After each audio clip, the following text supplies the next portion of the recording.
왕이신 하나님께서 저와 여러분들의 삶을 온전하게 통치하며 다스려 주시기를 바랍니다. 하나님은 나의 하나님이자 우리의 하나님이십니다. 우리 모두는 하나님 나라의 백성들입니다. 하나님 나라는 하나님이 온전히 통치하며 다스리는 세상을 말합니다. 예수님께서는 십자가에서 그 하나님 나라를 우리에게 보여주셨습니다. 아프고 괴로웠지만 마침내 모두가 행복한 곳입니다. 우리 모두 하나님 나라를 꿈꾸며 기쁨의 환호성을 지를 수 있기를 소망합니다. 놀라운 생명의 신비를 깨닫고 희망을 함께 노래할 수 있기를 바랍니다. 오늘 우리가 마가복음 4장 말씀을 함께 읽었습니다. 마가복음 4장에는 비유 3개가 등장합니다. 그런데 이 3개의 비유들에는 두 가지의 공통점이 있습니다. 하나는 씨와 관련이 있습니다. 첫 번째는 3절에서 9절에 나오는 4가지 땅에 떨어진 씨 비유입니다. 두 번째는 스스로 자라는 씨의 비유로서 26절에서 29절에 나옵니다. 그리고 세 번째는 오늘 우리가 함께 읽은 30절에서 32절에 나오는 겨자씨 비유입니다. 또 다른 하나의 공통점은 3개의 비유 모두가 하나님 나라와 관련이 있습니다. 물론 첫 번째 비유에는 하나님 나라가 명시적으로 언급되지는 않습니다. 반면에 두 번째와 세 번째 비유는 이 비유가 하나님 나라의 비유임을 분명히 밝히고 있습니다. 따라서 전체적인 문맥을 보면 첫 번째 비유도 하나님 나라와 관련이 있음을 알 수 있습니다. 여기서 말하는 하나님의 나라는 서두에도 말씀드린 바와 같이 우리가 죽음 후에만 갈 수 있는 천국과 같은 개념이 아닙니다. 하나님 나라는 하나님이 지켜주시는 모든 삶의 영역을 가리킵니다. 마가복음 4장은 예수님께서 갈릴리 바닷가에서 하나님 나라를 가르치시는 장면으로 시작합니다. 따스한 햇살이 바닷가를 감싸고 있습니다. 바다 물결도 잔잔하여 고기 잡기 좋은 날입니다. 어떻게 알았는지 많은 사람들이 예수님이 계신 갈릴리 바닷가로 몰려듭니다.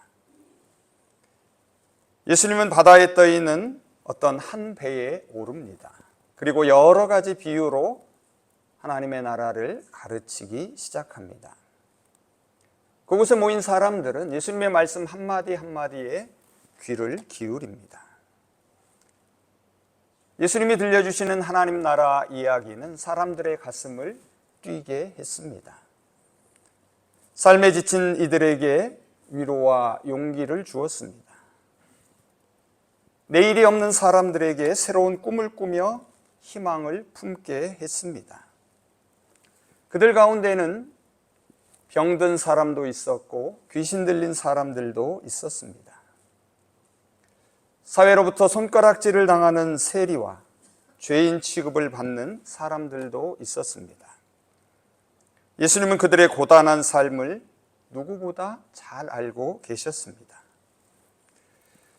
예수님 자신도 갈릴리 나사렛에서 목수로서 그러한 고단한 삶을 살았기 때문입니다.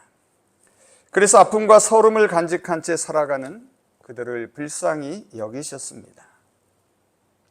그들은 절망 가운데서 한 줄기 희망의 빛을 찾아 지금 예수님께 나아온 사람들입니다. 예수님은 모여든 사람들을 연민의 눈길로 바라보십니다. 그리고 이렇게 입을 여십니다. 우리가 하나님 나라를 무엇과 비교할 수 있을까? 우리가 무슨 비유로 이 하나님의 나라를 나타낼 수 있을까? 여러분, 여기서 우리가 주목해서 들어야 할 말이 있습니다. 그것은 우리라는 말입니다.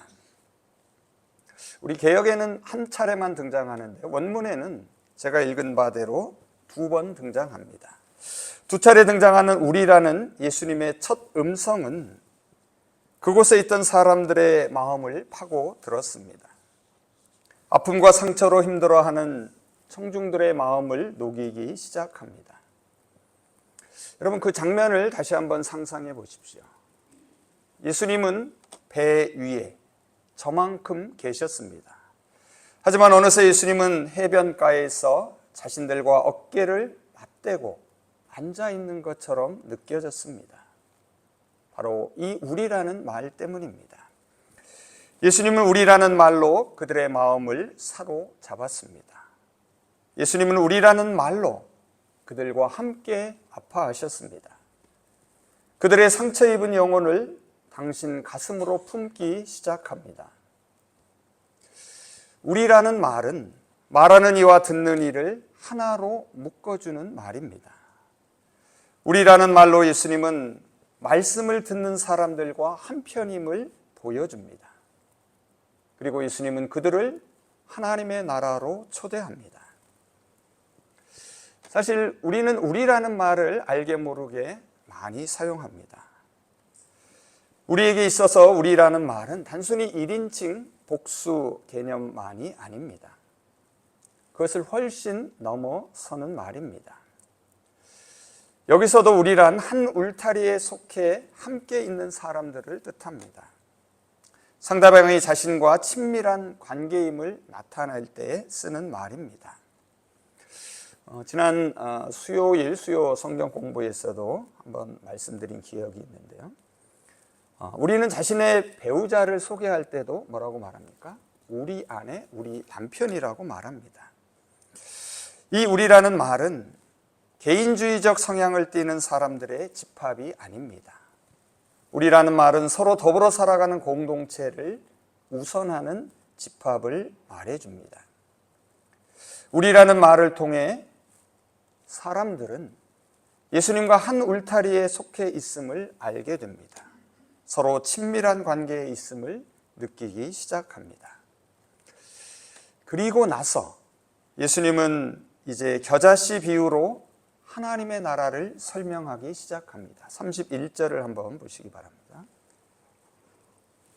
세번역 성경으로 읽습니다. 하나님의 나라는 겨자씨 한 알과 같습니다.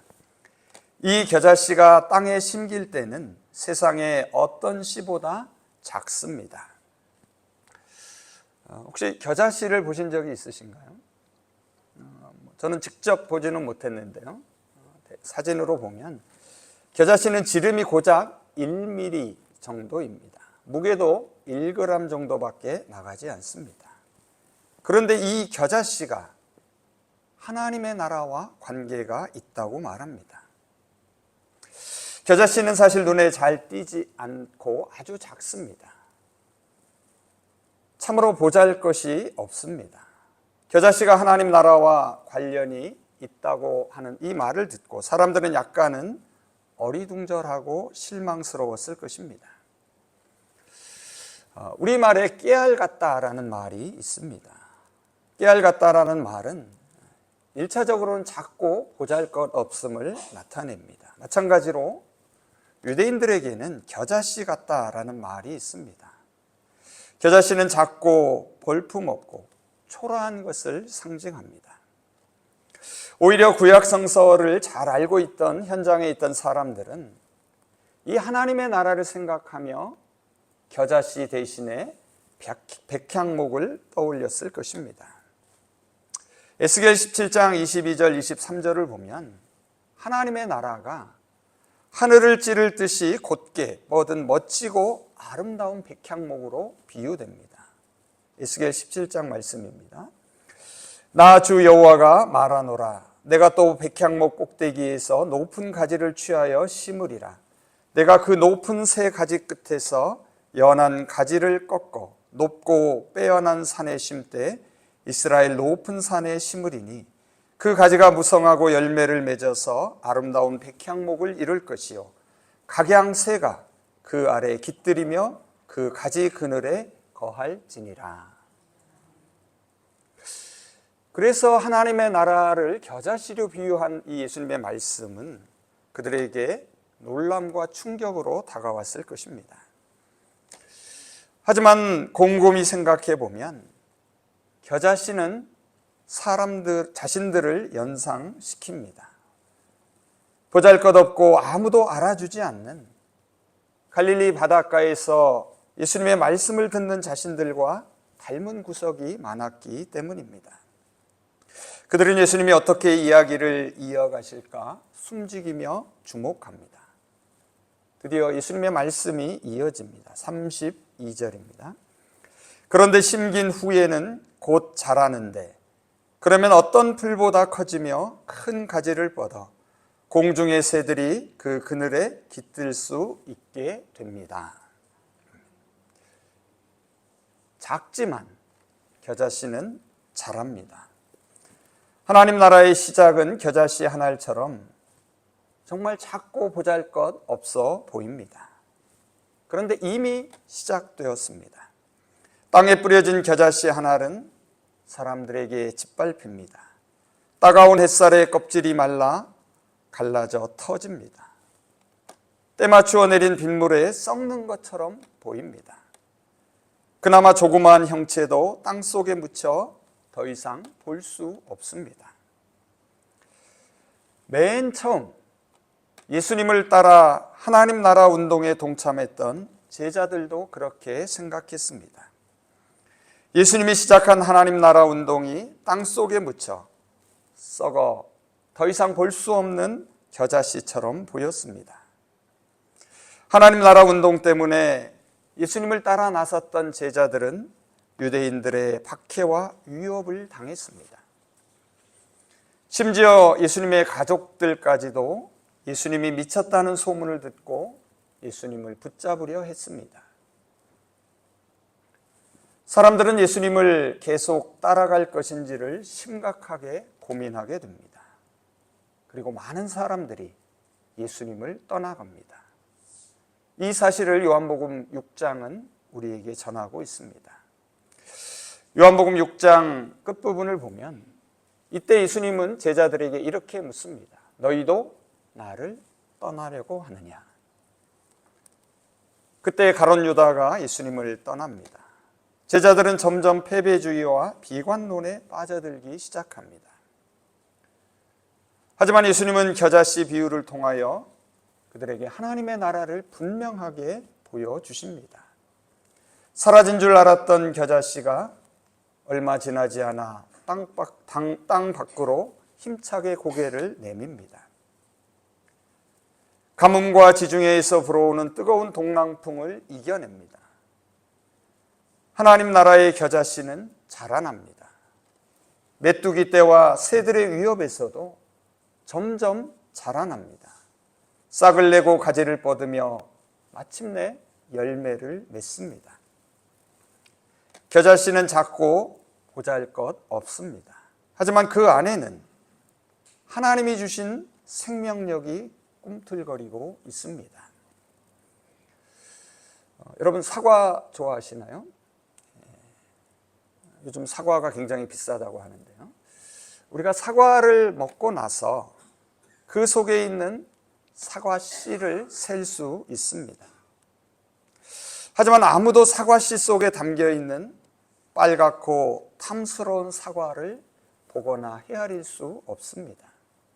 오직 사과의 생명력을 주신 하나님만이 그것을 아십니다. 하나님은 보잘것없는 겨자씨 속에 생명력을 주셨습니다.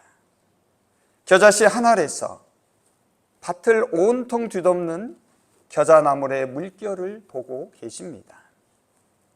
수많은 겨자씨 열매를 이미 세고 계십니다. 그래서 하나님 나라의 백성들은 슬픔과 탄식 가운데서도 기쁨의 환호성을 지를 수 있습니다. 절망과 죽음 가운데서도 희망과 생명을 노래할 수 있습니다. 하나님 나라를 꿈꾸며 저와 여러분도 기쁨의 환호성을 지를 수 있기를 바랍니다. 이 놀라운 생명의 신비를 깨닫고 희망을 함께 노래할 수 있기를 바랍니다.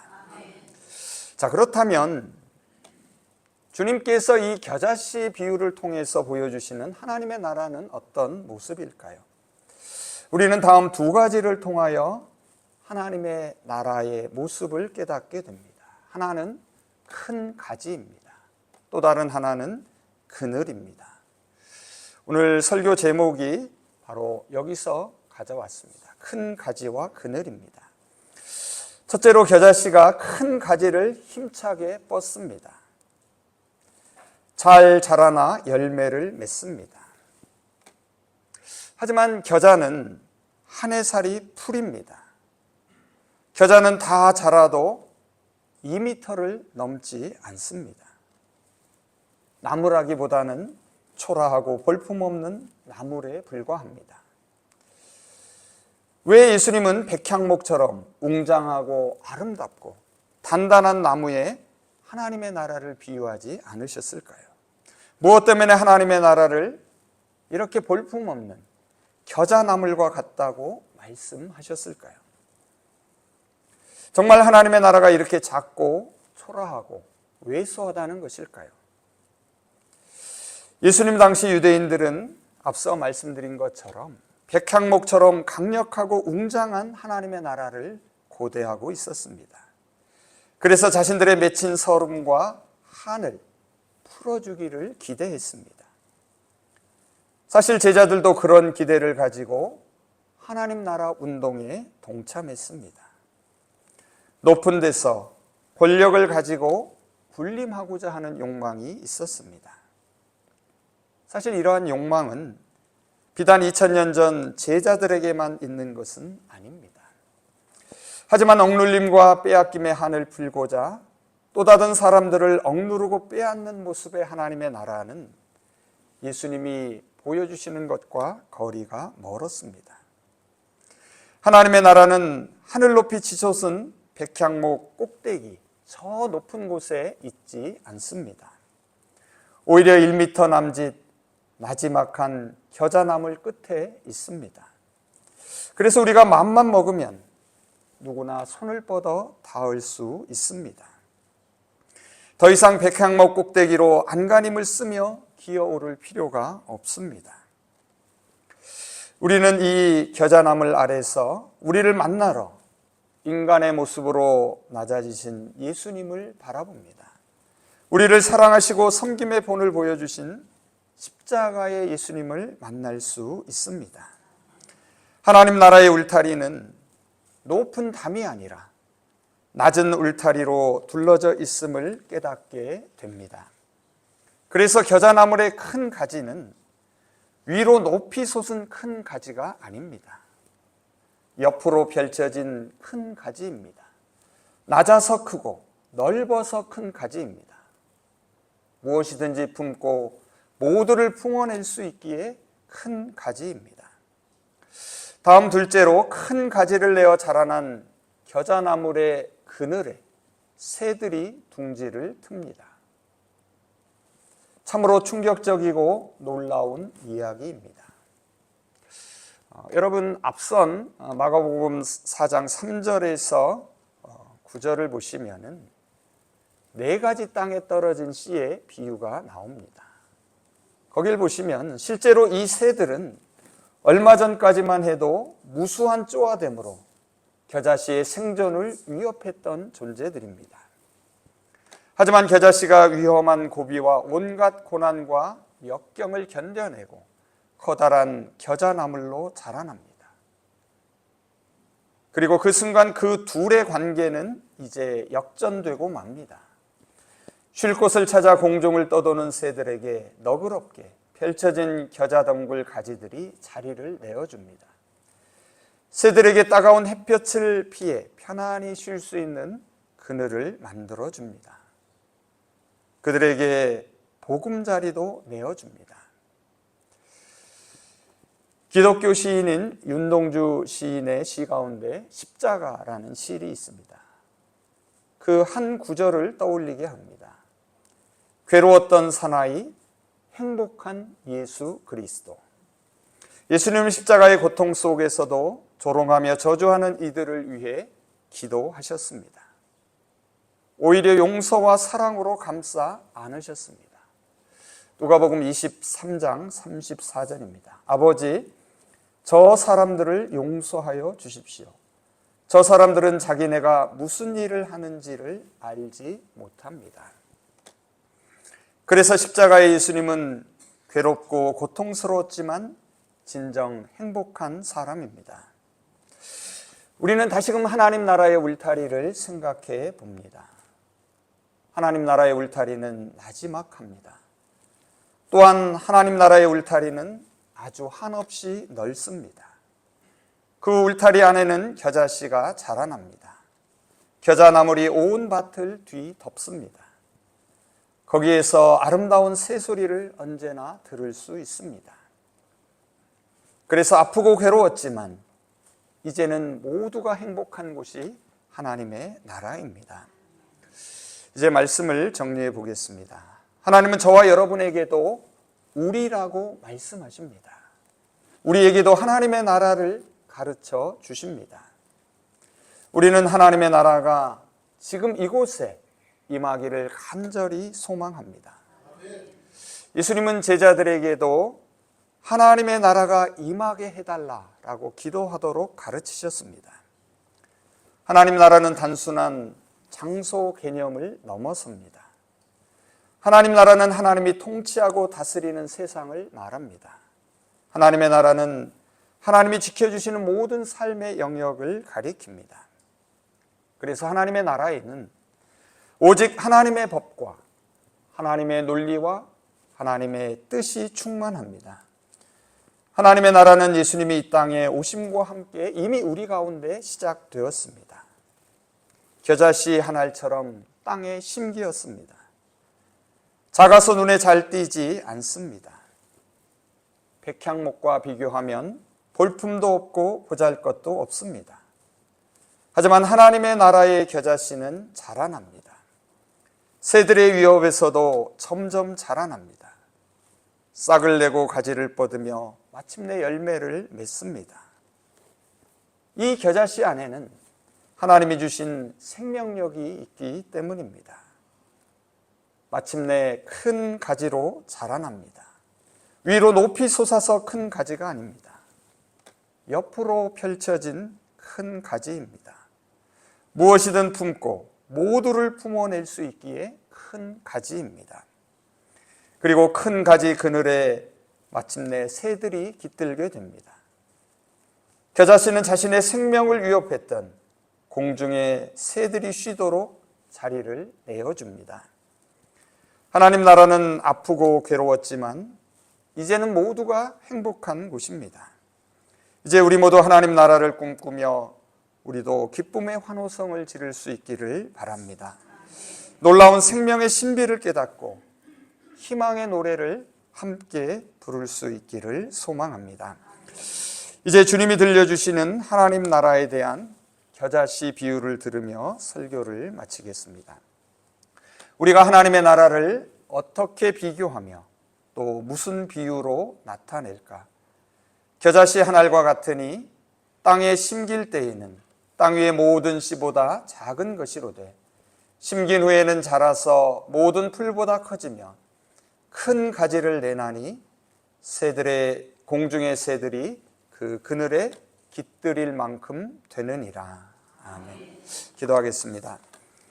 저희의 삶이 버겁고 답답하고 고통스럽고 절망스러울 때마다 하나님의 나라를 고대하며 사모합니다. 저희들의 한결같은 소망은 하나님 나라의 울타리 안에서 영원히 하나님과 함께 거하는 것입니다. 하나님, 저희가 이 땅의 삶을 끝낸 후가 아니라 지금 여기서 하나님이 온전히 통치하며 다스리시는 하나님의 나라를 경험하게 하여 주시옵소서.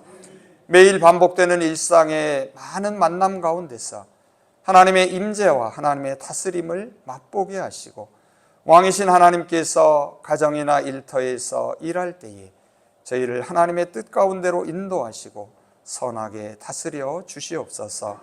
저희가 다른 사람을 만날 때에 저희 모두가 커다란 가지 그늘 아래에서 함께 기쁨으로 쉼을 얻게 하여 주시옵소서. 예수 그리스도의 이름으로 기도합니다. 아멘.